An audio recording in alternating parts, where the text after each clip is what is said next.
আমাদের দেশে বেশিরভাগ মানুষই মধ্যবিত্ত।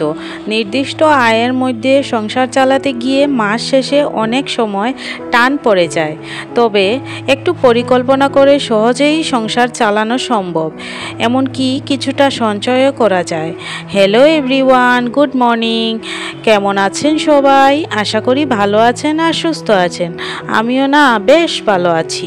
তো এখন ঘড়িতে বাজে সকাল 8টা, আর এখন থেকে আজকের ভিডিওটি শুরু করলাম। আই হোপ ভিডিওটি আপনাদের বেশ ভালো লাগবে। ভিডিওটি শেষ পর্যায় পর্যন্ত পাশে থাকার অনুরোধ থাকলো। তো প্রথমেই হাজব্যান্ডকে কফি দিয়ে তারপর নিজেও ব্রেকফাস্ট করে সবাই ব্রেকফাস্ট করে নিয়েছি। তারপর ঘরের বাকি কাজকর্মে লেগে পড়লাম। এই দেখো এখন বিছানাটি গুছিয়ে নিচ্ছি। তো বন্ধুরা, ভিডিওটির লাস্ট পর্যন্ত আমার সাথে থাকুন। কি করছি না করছি পুরোটাই আপনাদের সাথে শেয়ার করব। আর যদি একটি লাইক দিতে ভুলে গেছেন তাহলে একটি লাইক দিয়ে কন্টিনিউ করবেন, কারণ আপনাদের একটি লাইক আমার ভিডিওটিকে অনেকের কাছে পৌঁছে দিতে অনেকটাই সাহায্য করবে। সংসার খরচ কমানো এবং টাকা জমানো নিঃসন্দেহে একটি কঠিন কাজ। নিচে 10টি গুরুত্বপূর্ণ টিপস আপনাদের সাথে শেয়ার করব, যেটা আমি নিজেও ফলো করি। আজ আপনাদের সাথে এই টিপসগুলো শেয়ার করছি, হয়তো আপনাদের ভালো লাগবে। আর কীরকম লেগেছে আমাকে কমেন্টে অবশ্যই জানাবেন। প্রথমেই বলবো বন্ধুদেরকে, মাসের শুরুতেই একটি বাজেট তৈরি করুন। এতে আপনার আয় ও ব্যয়ের একটি পরিষ্কার ধারণা থাকবে। মাসের শুরুতেই মোট আয় লিখে ফেলুন।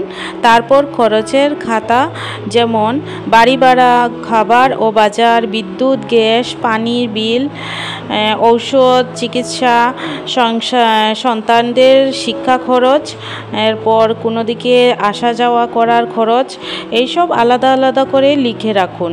এতে কোথায় বেশি খরচ হচ্ছে বুঝতে পারবেন। এতে অপ্রয়োজনীয় খরচগুলো চিহ্নিত করা সহজ হবে। কেনাকাটা করতে প্রথমেই তালিকা তৈরি করুন। দোকানে যাওয়ার আগে একটি তালিকা তৈরি করে নিলে ভালো হয়। এতে অপ্রয়োজনীয় জিনিস কেনা থেকে বিরত থাকা যায়, আর শুধুমাত্র প্রয়োজনীয় জিনিসই কেনা দরকার। একসাথে কেনাকাটা করুন। সাপ্তাহিক বা মাসিক ভিত্তিতে একসাথে বাজার করলে ছোট ছোট খরচ কমে যায়।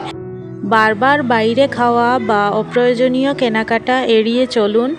নতুন কিছু কেনার আগে ভাবুন সত্যি দরকার আছে কিনা। যদি দরকার থাকে তাহলেই কিনুন।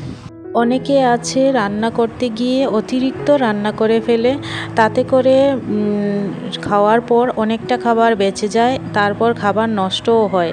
এইভাবে না করে খাবার নষ্ট করা বন্ধ করে দিন। খাবারের অপচয় রোধ করতে পারলে অনেকটাই বাজেট করা সম্ভব। যতটা প্রয়োজন ততটাই রান্না করুন। বেঁচে যাওয়া খাবার নষ্ট না করে পরের দিন খেতে পারেন। এদিকে আমি ঘরের বিছানাগুলি গুছিয়ে নিয়ে জিনিসপত্রগুলোও একটু মুছে নিচ্ছি। অতিরিক্ত ধুলাবালি পড়ে, তাই কয়েকদিন পর পর, মানে 2 দিন পর পর এইগুলা মুছে নিতে হয়। আর দরজা জানালাগুলোও খুলে দিচ্ছি, বাতাসটা ঘরে ঢুকবে। আর পাতলা পাতলা একটু বাতাসও দিচ্ছে বাইরের দিকে, তো খানিকটা ভালোও লাগছে। পর্দাটা টেনে দিলাম। প্রতি মাসেই সংসারের জন্য কিছু নির্দিষ্ট খরচ থাকে। আজ আমার হাজব্যান্ড বাজার থেকে মাসের প্রয়োজনীয় জিনিসপত্র নিয়ে এসেছেন।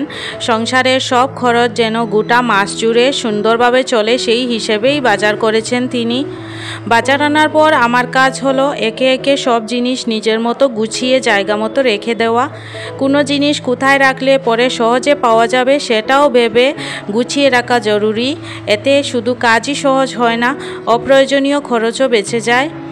সংসার চালানো মানেই শুধু বাজার আনা নয়, বরং সেই বাজারকে সঠিকভাবে ব্যবহার করা ও কম খরচের মধ্যে সামঞ্জস্য রেখে পুরো মাস ম্যানেজ করা।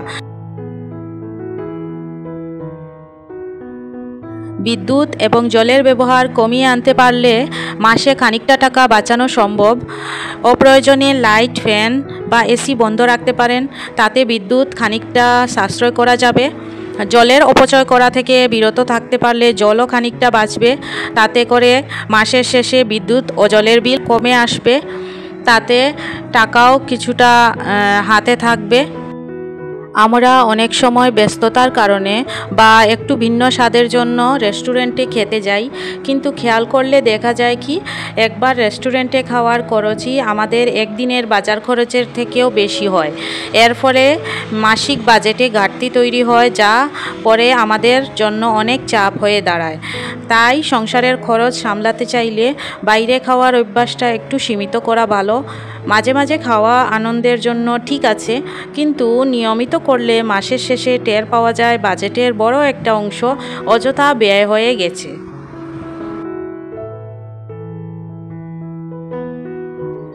জিনিসগুলি যে কৌটোতে ঢুকোচ্ছি ওই কৌটোগুলি আবার আমি কাপড় দিয়ে মুছে মুছে রেখে দিচ্ছি, কারণ উপরে রাখলে পরে খানিকটা ধুলাবালি পড়ে, তাই একটু মুছে রাখলে পরিষ্কার পরিচ্ছন্ন থাকে। তো এই দেখুন আটার প্যাকেট খুলে আমি ওই আটাটাও জারের মধ্যে ভরে নিচ্ছি। আর এই আটাটা আমি খোলা আটা কিনে এনেছি দোকান থেকে, আর প্যাকেট আটাও খাই আমরা, আর খোলা আটাও খাই। আজকে দোকানে গিয়ে প্যাকেট আটাটা পাননি, তাই খোলা আটা নিয়ে এসেছেন।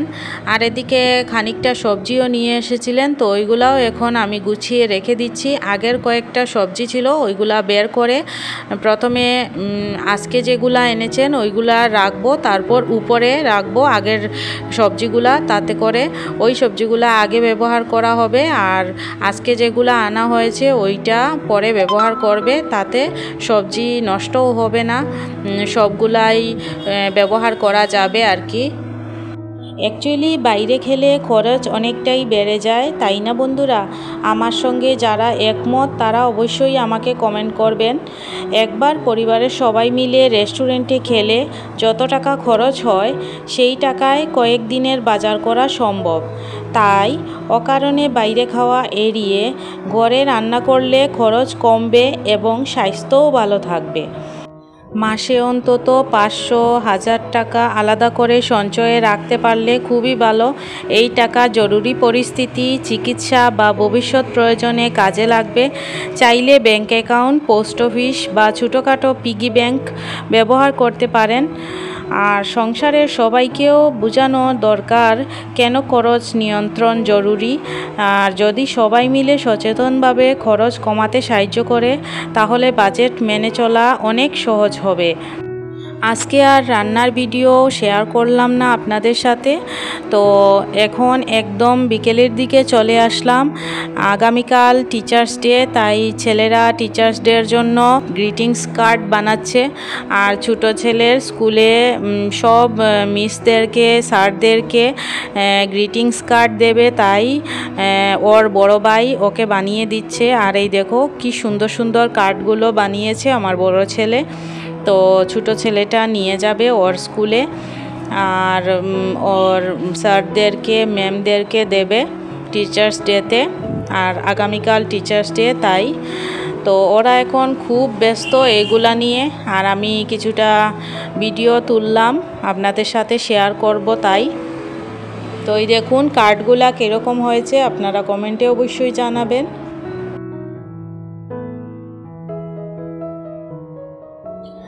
আয় যতই সীমিত হোক না কেন, নিয়মিত খরচ হিসেব করে চললে মাসের শেষে আর টান পড়বে না, বরং ধীরে ধীরে সঞ্চয়ও বাড়বে। আর আমার এই কথাটি আমি নিজেও উপলব্ধি করেছি, কারণ আমিও এইভাবে একটু বাজেট করে চলি। তাই আমি আমার নিজস্ব অভিজ্ঞতা থেকেই আপনাদেরকে বলছি, এইভাবে একটু বাজেট করে চলুন, অবশ্যই সঞ্চয় হবে আর সংসারে সুখ শান্তিও বজায় থাকবে।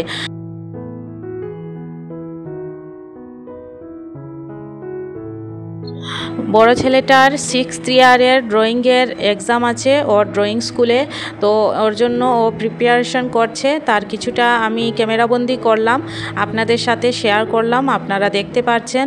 তো আজকের ভিডিওটি এইখানেই শেষ করছি বন্ধুরা। যদি ভালো লাগে তাহলে অবশ্যই শেয়ার করবেন, কমেন্ট করবেন আর একটা লাইক করে দেবেন। আর নতুন বন্ধুরা চ্যানেলটি সাবস্ক্রাইব করে দেবেন। আর আজকের মতো এখানেই শেষ করছি, দেখা হবে আগামীতে নতুন কোনো একটি ভিডিও নিয়ে। ততক্ষণের জন্য ভালো থাকবেন, সুস্থ থাকবেন, ধন্যবাদ।